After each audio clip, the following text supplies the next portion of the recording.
out of the night that covers me, black as the pit from pole to pole, I thank whatever gods may be for my unconquerable soul. In the fell clutch of circumstance, I have not winced nor cried aloud. Under the bludgeoning of chance, my head is bloodied but unbowed. Beyond this place of wrath and tears looms but the horror of the shade, and yet the menace of the years finds and shall find me unafraid. It matters not how straight the gate, how charged with punishments the scroll. I am the master of my fate. I am the captain of my soul. It's Invictus by William Ernest Henley. So as we return to Yakim and the absolute craziness that his life is slowly becoming, let's do some bookkeeping. We had cleaned up the threads lists and everything before, but now we gave an advancement, one to Yakim and then one to Tawny. So Yakim is picking up the dead shot edge, which means anytime he draws a joker, he doubles the damage of that whatever attack roll he makes. Could only happen once per turn, but that's still actually quite a bit, considering how hard he hits. And then for Tawny, she's just bumping her strength die up one, which will mean that when she loses it, she can actually do, I think it's D12 plus 1 or plus 2 on her strength rolls, which is pretty spectacular too. Yeah, strength is now a D12. So, as we return back in, let's start with our fate check to find out if our scene of Yakim, Tawny, and these two Finoti kids sitting in the backseat of his car as they drive away from a pretty horrendous massacre. So with a chaos factor of 7, let's see if the scene continues. It's a 5, so it is an altered scene. Let's now go to the scene adjustment table and find out how it's altered. It is 6, add an object. Okay. Now let's try to find out what that object is. Legends, gods, locations. You think I'd have tagged this one already. Civilizations, creatures, abilities. I thought there was one that's just objects. There it is, objects. So let's go ahead and get our D100. 77. Rare. And 10. Rare and colorful. Okay. Jot this down. Rare and colorful object. Okay, well, I'm going to try to assign some meaning to it too. Where's the generic meaning tables? Descriptions. So let's go ahead and roll on this. Description 1. 73, nicely. 24, nicely delightful. Rare and colorful. Okay. So as Yakim driving away from this black market massacre site where they had just picked up these 2 kids they were asked to bring back, and there is just kind of a slight glimmer of light in the back seat, and Tawny from the passenger side up front looking over at Yakim for a moment to kind of glint back. Actually, we'll give her a quick notice roll to see if she sees this. Yeah. She catches the slight glimmer of light in the mirror. She turns around like, "What you kids got back there?"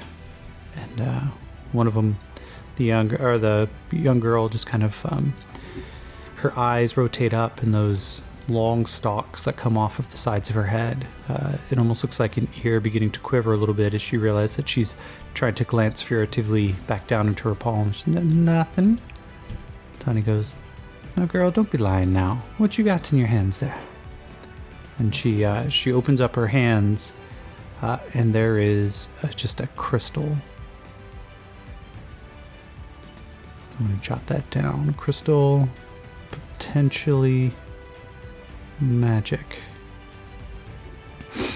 And she, well, it was just a thing that I saw amongst some bad fellas. I didn't think they'd be needing it anymore after what you did.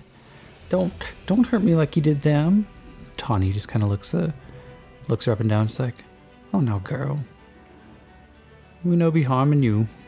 Just, you need to tell us when you find these things, yeah? No. Why don't you let old Tawny see what this is? And, the little girl, let's see. Does she? I'm gonna give this a fate check.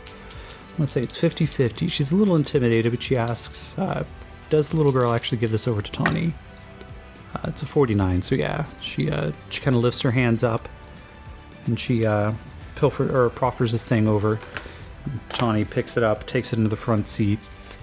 Yakeem, a little distracted, kind of looks over, just glancing out the corner of her eyes. The fuck is that?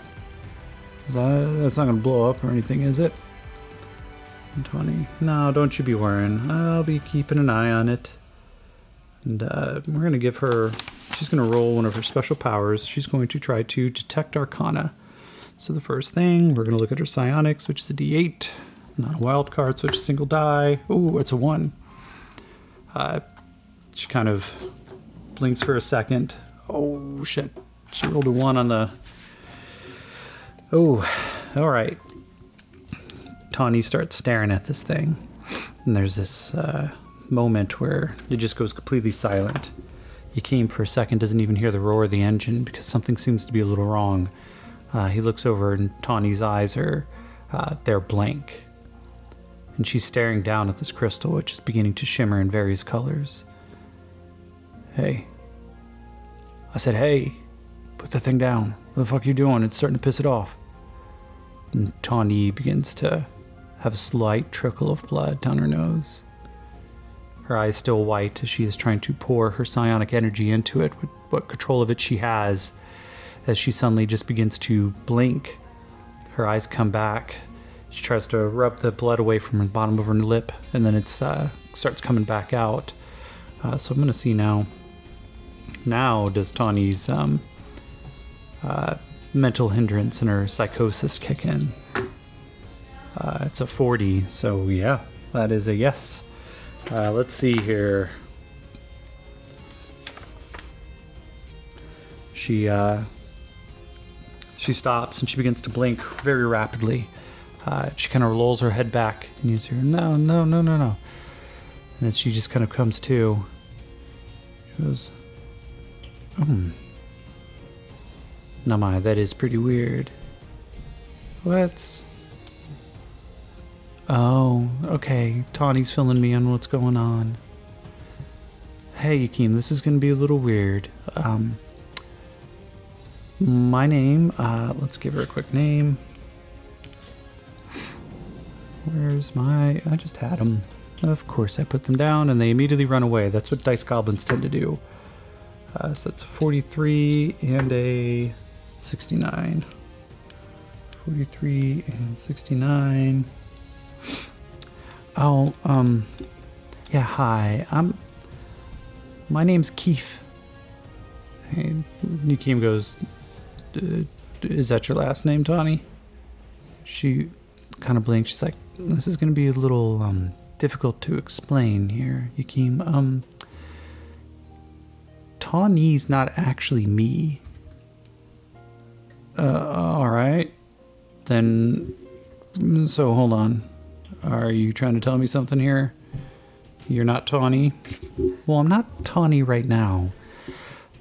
Well, Tawny's one aspect of me. She's her own person. She sits in the back of my mind for the most part until things get particularly hairy. But, no, I'm Keith. And Tawny is one of my, well, she's one of the other people in here. Shit. You mean to tell me you got multiple personalities? Yeah, that's exactly what I'm trying to tell you. Normally we get along fine. I wouldn't worry about it too much. And, Tawny tells me everything that's going on. Yakeem, okay, you're fucking telling me this now. Well, now seems like a good time, doesn't it? He goes, no, it really doesn't. Can you fight like Tawny? Oh, our skills are not linked to the personality. Just, our abilities come from the mom implant. Oh, fuck. Okay. Well, that's good. How many more there are you? Let's see here. I'm going to ask a fake question. Does Tawny have more personalities in there? I'm going to say this very unlikely, but with a chaos factor of 7, that means a 50 or below. 63. Keith looks up. She goes, no, Tawny and I are the only ones. Okay, so you seem to be a lot more sane than Tawny is. Is that the case? Do I need to worry about you and Tawny having any tussles or fights? And Keith kind of looks over and looks out the window. She goes, well, Tawny can be a little bit stubborn. He goes, yeah, I fucking noticed that. Are you stubborn? I don't think I am, but until you piss me off. He goes, you know what? Just tell me what I need to know when I need to know it. At this point, I'm just trying to make sure these kids get back. Look, I think it is important that we just make sure to level set here. There's always a chance in a particularly stressful situation, or if something goes wrong, where Tawny may re-exert control. What you tell me, Tawny knows, and vice versa. He goes, okay, well, Tawny was very adamant about not telling me your history and everything. Are you going to be the same? And Keith just kind of looks around. She goes, well, I think we can keep that one secret until these kids are back home. What'd you say? All right. No, these kids don't need to hear anything more than they already have. Anyway, do you know what that thing is? And Keith kind of looks at it. It's powerful. It's the reason that we had to splinter who we were again for a second. Tawny tried to read it to see if there was any magic emanating off of it. And instead, it just caused a splitting headache, like it was fighting back against us. Well, okay. Is that normal? You get that a lot? No, it's the first time we've ever had that. Okay, well, why don't you... I think there's a little baggie or something in the glove box. Why don't you just go ahead and wrap that thing up, get it out of sight? I already don't like it. Gives me the creeps. Oh, I think we could just give it back to the kids. He goes, are you fucking kidding me? That could be a weapon right there. I'm telling about giving that back to kids. I may as well just give him my pistol. And the little boy, wait, can I have a pistol, mister? No, I'm not giving you a pistol. Until we know what that rock is. We ain't giving that back either. Tawny goes, I think that might... Or, not Tawny, Keith. Keith goes, yeah, I'm sorry, kids. Can we hold on to this for a little bit? We want to make sure that it is safe before you take it back home to your pa. All right, but you're not robbing us, are you? No, ma'am. We're just keeping it safe until we know what it is. Okay. And the little boy, told you we shouldn't have let him seen it. Well, I just wanted to look at it in the light.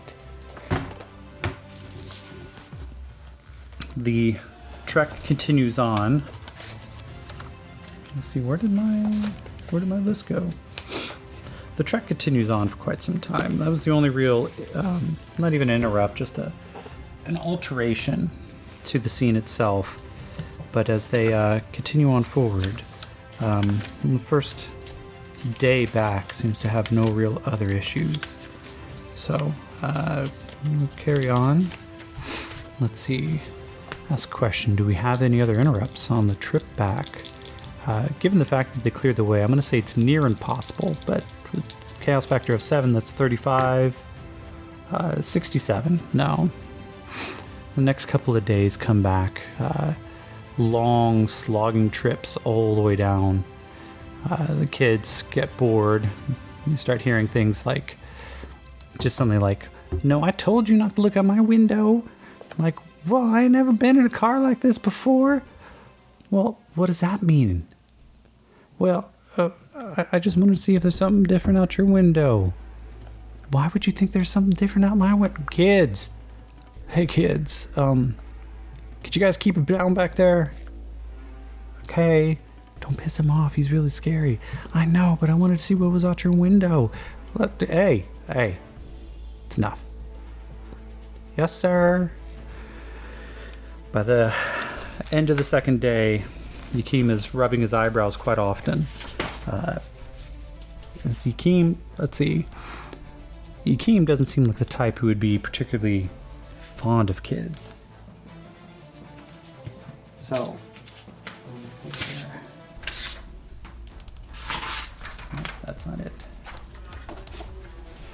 So as Yakeem and Keith, they occasionally ask each other questions, but for the most part, it seems like a quieter trip.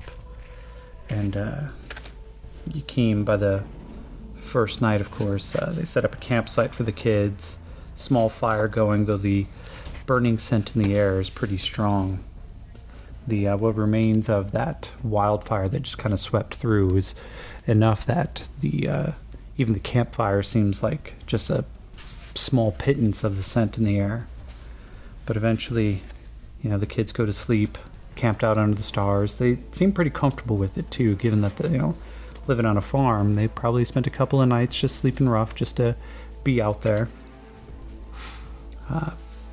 But by that third day, as they come around, they just kind of, are we there yet?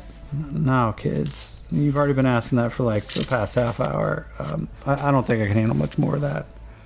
Okay, well, let us know when we get there. Yeah, kids, I'll tell you when we get there, alright? Alright. I have to go potty. We just stopped to go potty. Okay, but I gotta go again. Well, why? Well, we raced to see who could drink all of the water. He goes, oh.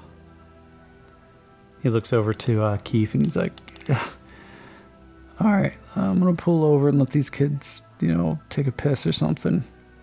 And do you mind driving? Because they're driving me nuts. She goes, alright.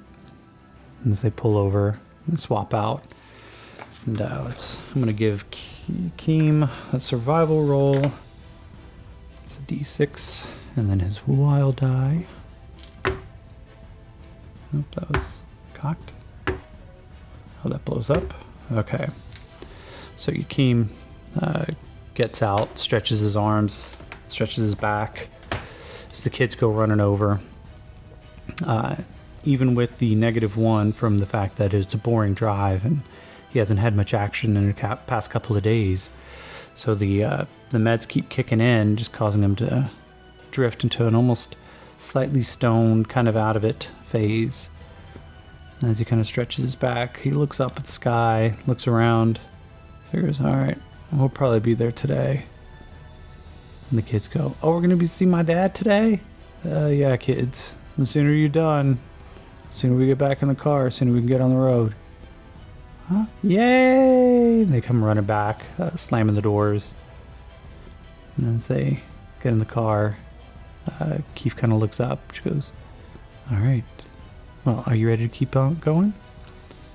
He goes, yeah, I got things on my mind. I'm sure you do. Do you want to talk about it? Why the fuck would I want to talk about it? Because sometimes talking about it makes you feel better. It can, alleviate anxiety and help with mental stress. Because you have a second voice in your head. You don't get to tell me how to deal with mental stress. She goes, maybe I do. Maybe I'm the only one who can. Starts rubbing his eyebrows again. As they pull into the farm towards the end of the day, the sun setting off in the distance. The kind of salmon-colored hue sky beginning to backlight this small ranch. Some of the animals out wandering around let out their occasional warnings and bleats. Just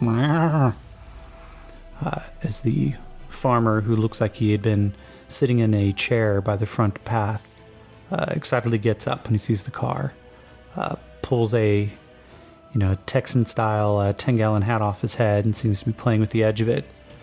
And as Yakeem steps out, he opens the car doors, and the kids immediately go running out. And The Fenoti rancher just drops to his knees and begins crying. He goes, "Oh, kids, I'm so good to see you. I'm so glad to see you." And this family reunion is met just by Yakeem and Tawny watching, or Keith. I'm going to have to get used to that. Why do I keep changing NPCs' names? That's a really bad thing for me. But eventually Yakeem starts getting a little uncomfortable and starts making moves to get back to his car. And then the Fenoti rancher, "Oh, hey friends, this is a mighty kind thing that you did. I don't even know how to repay you. Can I at least invite you guys in for supper?" Yakeem, "No, we should probably get going." And Keith turns to him, "No, we stopped because we needed some supplies. This is a good place for us to stock up, just as thank you. We're not going to get paid for it, so we may as well get something out of this." Yakeem's like, "Look, I already got something out of this." And Keith turns, "Yeah, but you're not going to survive on the road unless you take advantage of the things that come your way. You want to pass out there and die of starvation?" So I'm going to give her a persuasion check to see if she convinces Yakeem to stop, because he seems like he may be wanting to carry on. So let's go persuasion. She gets a d6. She rolled a 5. He gets his spirit, which is a d8.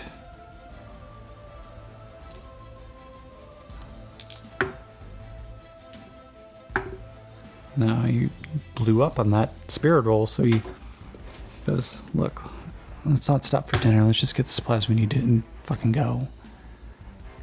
"Okay, if you took advantage and just leaned into people who are trying to be kind to you, occasionally kind things happen to you too." He goes, "Yeah, and sometimes you get shot, so let's just get what we need and go." And Yakeem steps forward and goes, "Look, not to be rude, but it seems like you want to spend some time with the kids, I'm sure. Why don't we just get the supplies that we need? You said you could provide us with some food and maybe some fuel or something."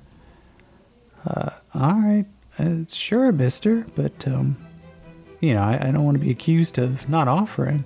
He goes, No, you offered. It was greatly appreciated. I'm sure that you make a fine meal, but we just kind of want to get on the road. We got a lot of things that we want to do." And he goes, "All right, okay, yeah.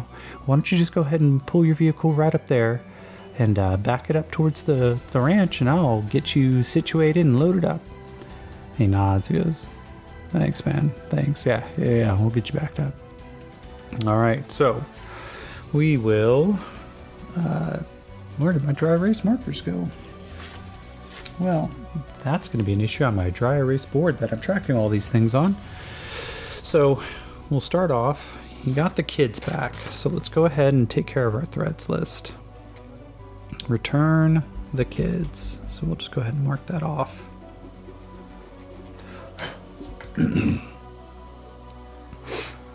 All right.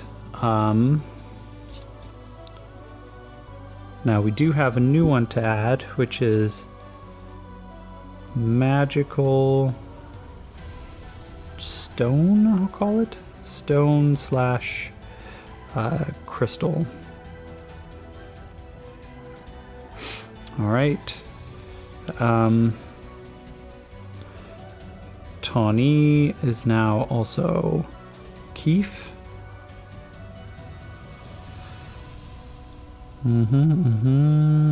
Nothing else really came up on this particular one. All right. And now for the fate chart. That really wasn't much of a crazy scene, so we're going to knock it down to a 6, of course. All right. Okay, so I picture the next scene as we come back on. Now loaded up, I'm going to say that they now have a supply die of a D8 plus 1, increasing from D6 to a D8 to ensure that they have enough supplies to get through. The plus 1 represents the amount of fuel that they probably were able to get to. A halfway decent farmer is going to have more than enough fuel to keep all of his vehicles going, whatever else he may need. So he probably had a little bit to spare. No real money, of course. Poor farmer out here, but at least it's something. And so now we're going to test. Where's my D10? Let's test the scene. I picture that Yakeem and Keith are back on the road. It is a 5, chaos factor of 6, so it's a slightly altered scene. Not slightly, just at least an altered scene. So let's see here. That is a 7. Is that a 7? Translucent dice and light. Never a good thing. Okay, the altered scene makes 2 adjustments. That is a 2, add a character, and 4. Increase in activity. Okay. So, first thing we're going to do, we're going to roll on our characters list. Let's see what character comes into the scene. First things first, we need a D8 to find out which one of these groupings. 8, we go to the bottom, and now we need to roll a D10. 2. Okay. Slightly altered scene here.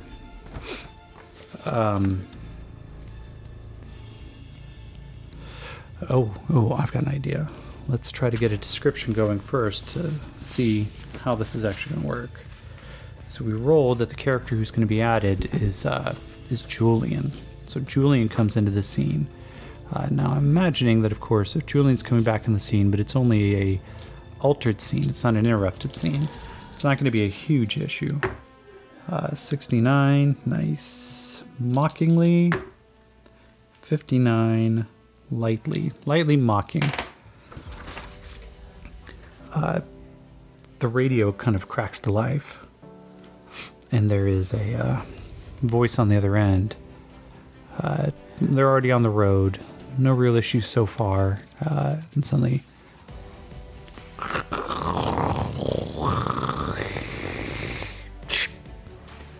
and there's a voice. Hey there, son. If you can hear me, I'm just hoping to get you to report in what you may have found while you're out there. Hope you've had good travel so far. I'm going to make sure that there's a waypoint drop off in the next day or so. Just record your report, submit it to the radio station, and it'll broadcast its way back here. Good hunting, son. If we don't hear from you, we're going to assume that the coalition found you. We're going to come out and investigate. Yakeem looks down at the radio, kind of looks at his the date tracker in his car, and just goes, "Oh, fuck." And Keith looks over. He's like, "No, that's going to be an issue, isn't it? He was expecting you to be already be there." He goes, "Yeah, he was. I mean, we're heading that way right now." Fuck. It's bad news. You never want to disappoint Julian. She goes, "Tell me about this Julian. Who is he?" So I'm going to say, okay, so here's what I'm going to do. I'm going to give her a persuasion roll. Now I'm going to give her a +2. No, actually, I'm going to give Yakeem's roll a -2, because he is probably, while he's driving, of course, nothing really happening. He's probably kind of getting blissed out a little bit. Every now and then the biocomp kicks in just to kind of keep him a little high. So I'm going to give her roll. It's a 6, and I'm going to roll his -2. So he rolled a 7, but that brings it down to a 5. And so in this kind of like semi-blissed out state, not even blissed out, just the highway hypnosis while also kind of high. And Yakeem just goes, you have to understand a lot of things that, we don't think his name's actually Julian, but nobody knows what his real name is. He took it off of one of those holovids, the Julian Chronicles and, all those like spy stories that just kind of get circulated around from the golden age. First real juicer hero, maybe our last one, but at least our first one. No, Julian took the name. She goes, oh, well, but he calls himself Julian the First. Yeah, it's kind of an inside joke, right? Like, kings would always, if they live long enough to have kids, they would give themselves, such and such the first. But, as juicers, likelihood of us having kids is pretty nil. Not that anything particularly happens or goes wrong. It's just, what is sex when you can watch time stand still? I can leap off a building and pretty much feel each heartbeat. I can, in the moment when the drugs kick in, when you actually hit the juice and the zone kicks in, I can watch a hummingbird. I can reach out and grab it before it can react. We did that once out in a field and saw one. And so, Jake, that crazy bastard, he asked somebody, hey, why don't you come over here and shoot me in the foot? So we did it, and of course this juice kicked in, and it was just like watching suddenly this hummingbird just get snatched out of midair by something even faster. He said while the juice was flowing, he could feel its little heartbeat in his fingertips. He said he could feel it just panicking, and he realized that of course that hummingbird was probably nature's first juicer. They got to eat almost 1,000 calories per day just to keep their little hearts going. They burn through it so quick. Some of us do that too. Julian's one of them. She goes, what do you mean? You have to eat more food than usual? Is there going to be enough in the car? No, I'm fine, but some of the different styles of juicers, the different cocktails and medications and the different programs that are involved. Yeah, you have to understand that Julian's an ultra juicer. He's a titan, right? Big dude. But it backfired. But not all of us take to it right away. And so when he first was on the juice, his body had to burn 7,000 calories per day to keep the blood, to keep the body growth and the hormones going. So he had an issue right up front. He just ate and ate and ate, and he could literally starve to death just mid-meal. And so while he was going through the first phases, it must have been rough for him. Anyway, ask me about Julian. You just ask me kind of, what is he to me? He's our leader. And we call him that in full expectation that, he may not be around forever. None of us will, but, the Juicer Army of Liberation. It's all some of us got since Newtown. And I had heard a little bit of Newtown, but what happened? The coalition locked that down immediately, but you guys made it out alive. What happened? So I'm going to fate roll. Does Yakim tell her about Newtown? So this is a 65 with 50-50. That is 80 on the dot. Yes, I really can't get into it. That's not a question for me. It's a question for some history nerd somewhere out there. What I can tell you is that we were duped. They lied to us. There was no cure. But when we found out why, some of us died. Some of us killed. Some of us are still here. Oh, so now it's your turn to be mysterious? Well, at least you know which one of me's in here. I'm just glad you haven't switched back to Tawny. No offense to you or Tawny, but you are way easier to talk to. She goes, well, I'm going to take that as a compliment, but Tawny's telling me to go fuck yourself. Yeah. Oh, don't worry, Tawny. I'm sure I'm going to miss you too soon. So, they carry on down the road another couple of days. So I'm going to ask a fake question here. I'm going to say it's unlikely, but is Yakim now within, let's say, 3 days, considering that was the deviation, is he within 3 days of the location? 47, 50-50, and 6, yeah. So they're at least within 3 days. And the fuel keeps going. We'll roll a, just to make sure, we're going to roll a supply check. So this is a D8 plus 1 to make sure that they have enough supplies to get there. So it's 4 plus 1, it's 5. So yeah, they have enough. But I'm going to knock it down to just the D8. Get rid of the plus 1 as that's kind of burned on this. So now each time there's only a success, it's going to go down a little bit. On a failure, it'll go down. On a success, it'll be fine. But counting the plus 1 is the extra fuel that they picked up.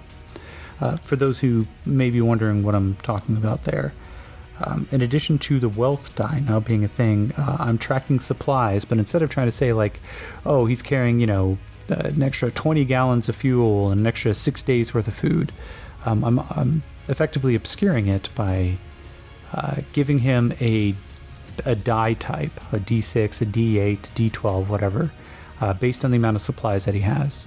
So getting refueled by the farmer, he went from a D6 to a D8, and then the extra fuel, I'm giving him a plus 1, hence the D8 plus 1.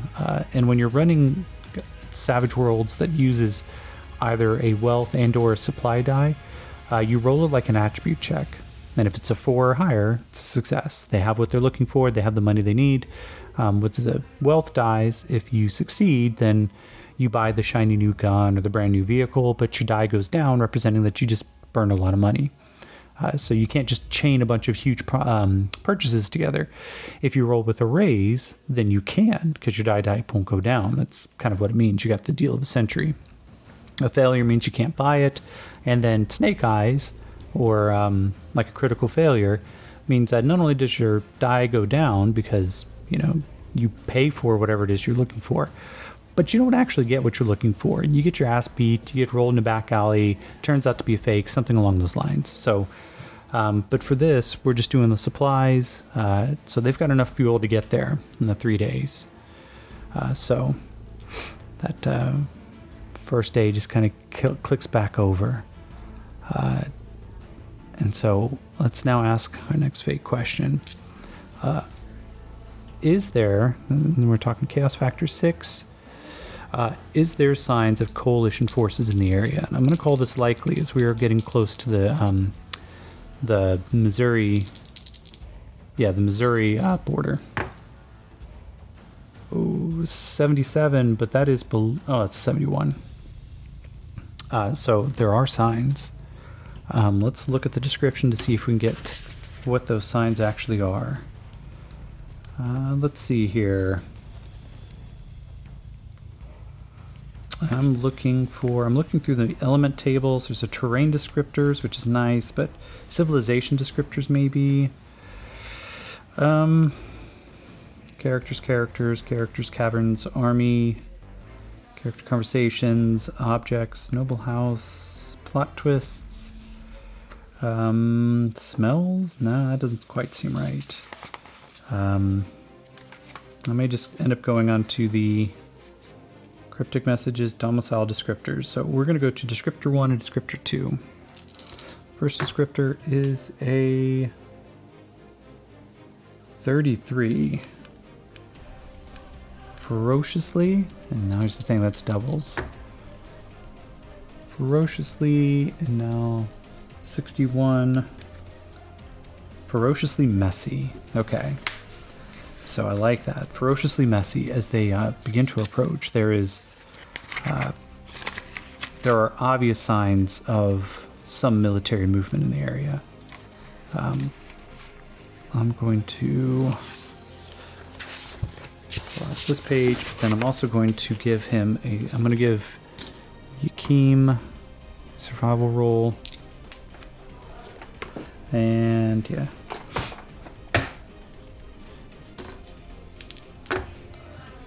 That's cocked. Yakim doesn't quite notice it. Let's see if Keef. She has a survival. She doesn't have a survival check. Okay. So I'm going to give her a D4 -2. I doubt that she's going to make it. Oh, that explodes. 2, 5, yeah, okay. So Keith notices it at first. And so let's give a d20 roll. So we roll doubles, we're going into an encounter. 3. Yeah, that makes sense. That makes sense. Okay, 3d10.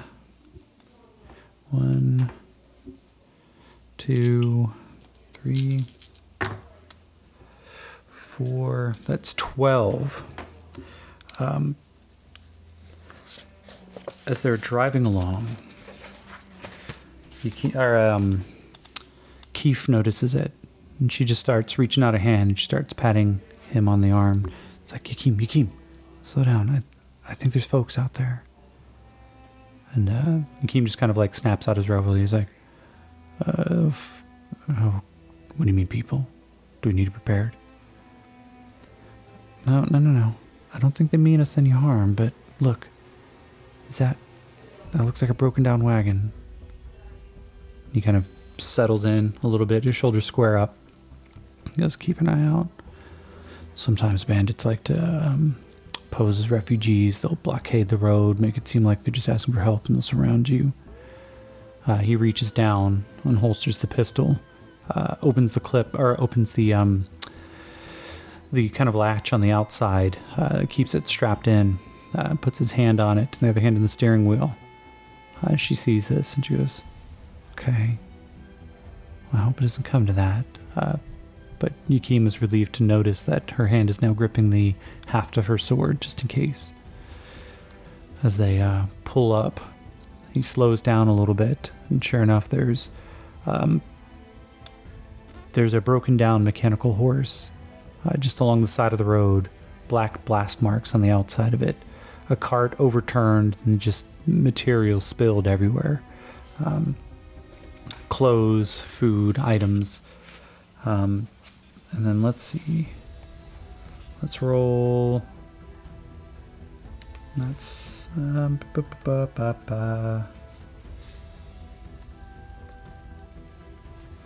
so we're going to roll into the characters real quick, because there is movement. 54. Innocent. Oh, this doesn't sound great, does it? Innocent and generous. Innocent and generous with 99. Wild and 51. Wild and foul. Okay.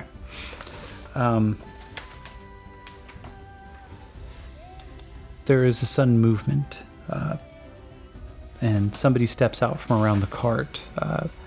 The heads poke up, and I need one more thing. Where's the mutation page? Mutations.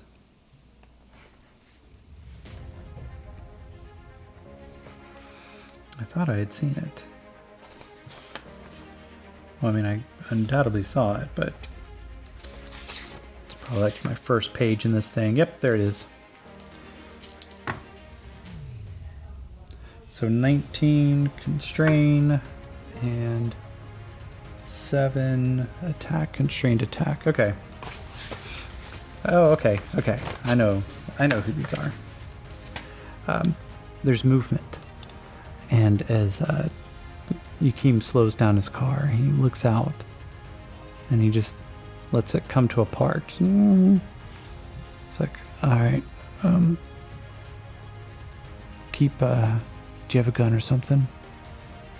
And Keith looks over. She's like, yeah, I've got a rifle, but you gonna be okay? He goes, yeah, I'm just gonna step out. I think I saw somebody, and if it is what I think it is, we may get some information out of him. Yeah, notice check. Succeeds. He steps out, still slings the rifle along his back, but it seems in a very kind of like loose hold. And he steps forward and He speaks out loud. He's like, hey, I saw you over there. I know you're here. You can step out. I've had dealings with your type before. Please join us on Patreon at patreon.com/dyingside. Gain early access to episodes, access to our Discord, and just generally help support the show. This game references the Savage Worlds game system, available at Pinnacle Entertainment Group at www.peginc.com. It is unofficial media content permitted under the Media Network Content Agreement. This content is not managed, approved, or endorsed by Pinnacle Entertainment Group. Certain portions of the materials used are the intellectual properties of Pinnacle, and all rights are reserved. Savage Worlds, all related settings and unique characters, locations, and characters, logos, and trademarks are copyrights of Pinnacle Entertainment Group.